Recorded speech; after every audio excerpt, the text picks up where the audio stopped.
बिस्मिल्लाहिर्रहमानिर्रहीम। अस्सलाम वालेकुम क्लास 9 द मैथ मिशन में मैं आपको वेलकम करती हूँ। उम्मीद है मेरे सब स्टूडेंट्स खैरियत से होंगे। स्टूडेंट्स, आज हम करेंगे एक्सरसाइज नंबर 9.1। इसके सम नंबर 1 to 7 क्वेश्चंस जो हैं उनको हम डिटेल से डिस्कस कर चुके हैं और उनका लिंक मैंने डिस्क्रिप्शन में लगा दिया। आप जाकर इससे रिलेटेड भी लेक्चर्स ले सकते हैं। तो आज हमने करना है सम नंबर 8। तो चलते हैं अपने क्वेश्चन की जानिब। सम नंबर 8 है draw N isosceles trapezoid ABC where AB perpendicular AC and measurement AB greater than measurement CD. Draw diagonals AC and BD intersecting at E. Prove that angle ABE is similar to angle CDE if measurement AB is equal to 8 cm, CD is equal to 4 cm and AE is equal to 3 cm. Find the length of CE. ठीक है, तो इसमें हमें तीन बातें उसने कही हैं। पहली बात क्या है, ड्रा एन आइसोसेलिस ट्रेपेजॉइड, कि हमने एक ट्रेपेजॉइड जो है वो ड्रा करना है, उसको नाम देना है ABCD का, जिसमें AB और AC जो है एक दूसरे के परपेंडिकुलर हों। ठीक है, एक दूसरे के यानी कि पैरेलल हों, सॉरी एक दूसरे के पैरेलल हों, और मेजरमेंट AB जो है वो ग्रेटर हो मेजरमेंट CD के। ठीक है, तो हम और यहाँ पर हमने जो है इस तरह से एक डायगोनल हम ड्रॉ कर देंगे और इसके हमने डायगोनल्स भी ड्रॉ करने हैं, यानी कि वो कह रहा है AC भी ड्रॉ करें और BD के डायगोनल्स ड्रॉ करें जो कि इंटरसेक्ट कर रहे हों E पे। ठीक है, फिर उसके बाद हमने प्रूव करना है angle ABE is similar to angle CDE के। क्या एंगल ABE सिमिलर है एंगल CDE के, ये हमने प्रूव करना है। फिर उसने हमें AB की वैल्यू दी है, CD की वैल्यू दी है, AE की वैल्यू दी है और उसने कहा इसकी CE की लेंथ फाइंड करें। ठीक है, इसमें तीन चीज़ें जो है हमने फाइंड करनी है। ठीक है, तो सबसे पहले देखें, हम एक आइसोसेलिस ट्रेपेजॉइड जो है वो हमने यहाँ पर एक ड्रॉ कर लिया। ठीक है, आइसोसेलिस ट्रेपेजॉइड वो होता है जिसकी ये दो साइड्स पैरेलल होती हैं और ये दो साइड्स जो होती हैं वो नॉन पैरेलल होती हैं, यानी कि देखें लेंथ इनकी सेम होती है लेकिन ये एक दूसरे के मतवाजी नहीं होती। ठीक है, तो इसको हम ट्रेपेजॉइड आइसोसेलिस ट्रेपेजॉइड कहते हैं। इसको हम नाम दे देते हैं, उसने हमें बोला हुआ है कि इसको ABCD का नाम देना, तो इसको हम A का नाम दे देते हैं, इसको B का नाम दे देते हैं, इसको C का नाम दे देते हैं और इसको हम D का नाम दे देते हैं। ठीक है, तो उसने कहा है कि एक ट्रेपेजॉइड आइसोसेलिस ट्रेपेजॉइड ड्रॉ करें जिसको ABCD का नाम देना है, तो हमने दे दिया। उसके बाद उसने कहा है कि AB जो है वो पैरेलल होना चाहिए AC के। तो यहाँ पर देखें AB हमने नाम इस तरह से देने हैं कि AB जो है वो AC के जो है वो सॉरी AB जो है वो CD के पैरेलल हो। ठीक है, यहाँ पर मैंने गलती से AC लिखा हुआ है तो आप इसको यहाँ पर CD आना। ठीक है, AB जो है वो CD के पैरेलल हो और यहाँ पर लिखा हुआ है कि मेजरमेंट AB ग्रेटर हो मेजरमेंट CD से।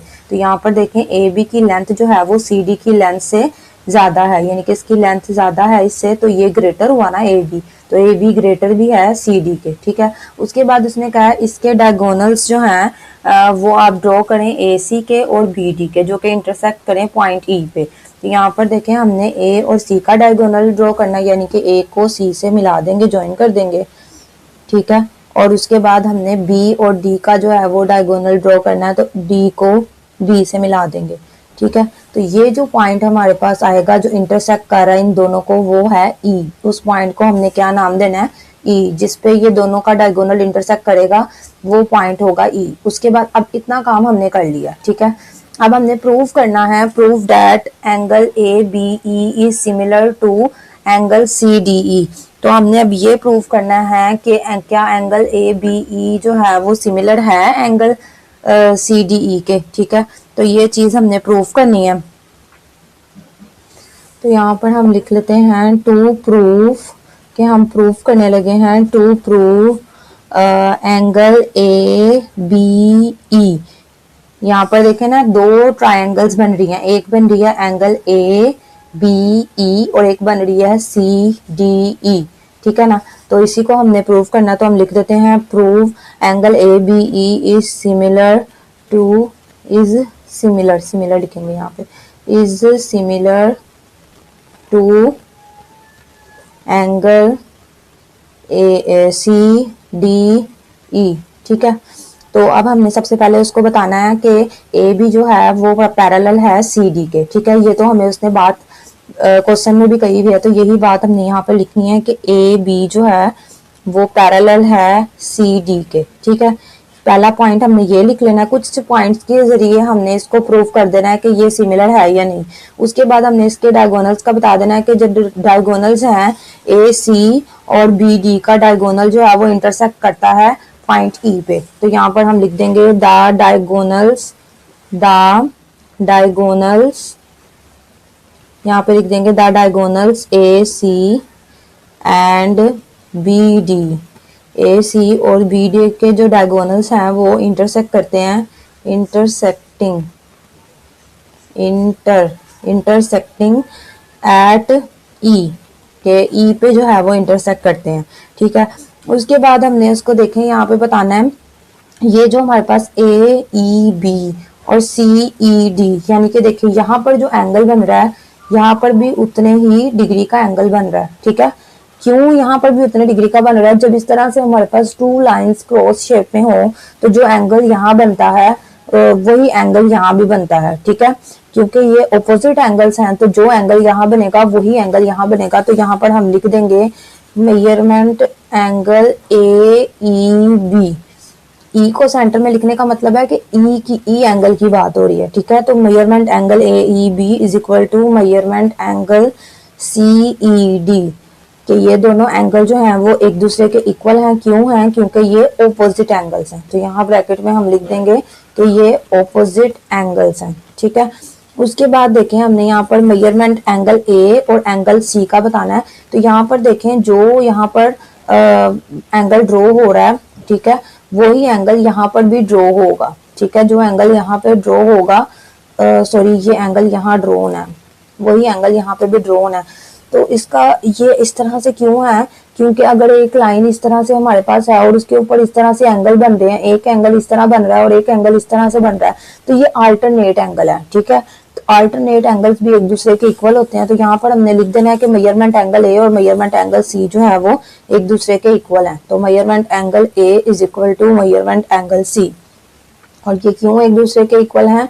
क्योंकि ये अल्टरनेट एंगल्स हैं। ठीक है, तो यहाँ पर हम लिख देंगे अल्टरनेट एंगल्स। ठीक है, उसके बाद देखें मेजरमेंट एंगल बी और डी भी इसी तरह से इक्वल होंगे, क्योंकि ये जो बी है ये इस तरह से मेजरमेंट एंगल डी के इक्वल है, इसलिए क्योंकि ये भी अल्टरनेट एंगल्स हैं। तो यहाँ पर लिख देंगे measurement angle B is equal to measurement angle D. और ये भी क्यों एंगल एक दूसरे के इक्वल हैं? क्योंकि ये भी अल्टरनेट एंगल्स हैं। ठीक है, तो यहाँ पे लिख देंगे यहाँ पे लिख देंगे कि एज द कोरिस्पॉन्डिंग एंगल्स, ठीक है, as the corresponding angles are equal. ठीक है, इसके जो कोरिस्पॉन्डिंग एंगल्स हैं वो इक्वल होंगे। So angle A B E similar to angle C D E. ठीक है, कि ये एंगल जो है आपस में एक दूसरे के सिमिलर है। तो इस तरह से हमने इसको प्रूव कर दिया है। तो अब यहाँ पर देखें ये प्रूव वाला पार्ट भी हो गया। अब ये बचा, तो उसने देखें कहा हुआ है कि ए बी जो है वो 8 सेंटीमीटर है, तो ए बी को लिख देते हैं 8 सेंटीमीटर। उसके बाद उसने कहा सी डी 4 सेंटीमीटर है, तो सी डी को हम लिख देते हैं 4 सेंटीमीटर। और ए ई जो है उसने कहा है वो 3 सेंटीमीटर है, तो ए ई लिख देते हैं 3 सेंटीमीटर। और सी ई उसने कहा है फाइंड कर लें, तो ये चीज़ हमने जो है वो फाइंड करनी है। ठीक है, तो अब हम जो है यहाँ पर उसने हमें इस तरह से आइसोसेलेस ट्रेपेजॉइड दिया हुआ, तो इसमें हम क्या करेंगे, अब हमने लेंथ फाइंड करनी है। तो हम ए बी की लेंथ को सी डी की लेंथ से डिवाइड कर देंगे और इसी तरह ए ई की लेंथ को सी ई की लेंथ से डिवाइड करेंगे, तो हमारे पास आंसर इजीली आ जाएगा। ठीक है, तो यहाँ पर हमने लिख देना है as angle A B E similar angle C D E. ठीक है, तो हमने लिख देना है कि so the ratio of corresponding sides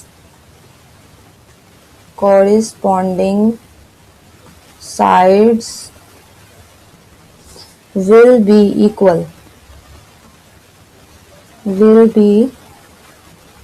ठीक है, कि अगर ये दोनों सिमिलर हैं तो इनकी जो रेशो होगी वो भी इक्वल होगी। तो यहाँ पर हम लिख देते हैं, मैंने आपको बताया कि ए बी को हमने इक्वल करके लिखना है सी डी के।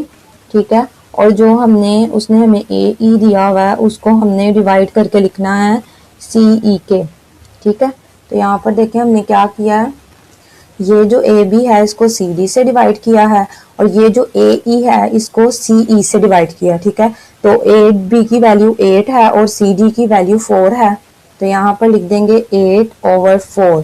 ठीक है, और ए ई की वैल्यू उसने हमें 3 दी हुई है और सी ई की हमने फाइंड करनी है, तो जो सी ई है वो हम एज इट इज लिख देते हैं। ठीक है, अब इनकी क्रॉस मल्टीप्लिकेशन हो जाएगी, ये इधर जाके मल्टीप्लाई हो जाएगा क्योंकि इधर डिवाइड हो रहा है और ये भी इधर जाके मल्टीप्लाई हो जाएगा क्योंकि इधर डिवाइड हो रहा है। तो यहाँ पर 8 मल्टीप्लाई बाय मेजरमेंट सी इस साइड पे आके डिवाइड हो जाएगा और 3 एज इट इज लिखेंगे, ये 4 इधर जाकर मल्टीप्लाई हो जाएगा तो 3 मल्टीप्लाई। तो यहाँ पर देखें सी ई एज इट इज हम लिख देंगे, 3 4 12 हो जाएगा और ये 8 यहाँ मल्टीप्लाई हो रहा है इस साइड पर आकर डिवाइड हो जाएगा। तो अब कैलकुलेटर पे हम 12 डिवाइडेड बाई 8 करते हैं, तो 12 डिवाइडेड बाई 8 हमारे पास आ रहा है 1.5। ठीक है, तो यहाँ पर हम इसकी वैल्यू लिख देते हैं कि मेजरमेंट सी ई हमारे पास क्या आया 1.5 सेंटीमीटर। ठीक है, तो ये हमारा आंसर है। तो एक दफ़ा हम अपने क्वेश्चन को देख लेते हैं। तो क्वेश्चन में देखें उसने हमें आइसोसेलेस ट्रिपेजॉइड ड्रॉ करने को कहा, वो हमने कर लिया। उसके बाद उसने बोला कि ए बी पैरेलल है ए सी के, वो भी हमने यानी कि यहाँ पर प्रूव कर दिया। उसके बाद ए बी ग्रेटर है सी डी के, तो वो ए बी ग्रेटर था सी डी से क्योंकि ए बी की लेंथ ज़्यादा है। उसके बाद डायगोनल्स इनके ड्रॉ किए जो कि पॉइंट ई पे इंटरसेक्ट करते हैं। उसके बाद हमने प्रूव किया कि ए बी ई जो है वो सिमिलर है सी डी ई के। इस तरह से कुछ पॉइंट्स हमने लिखकर इसको प्रूव किया।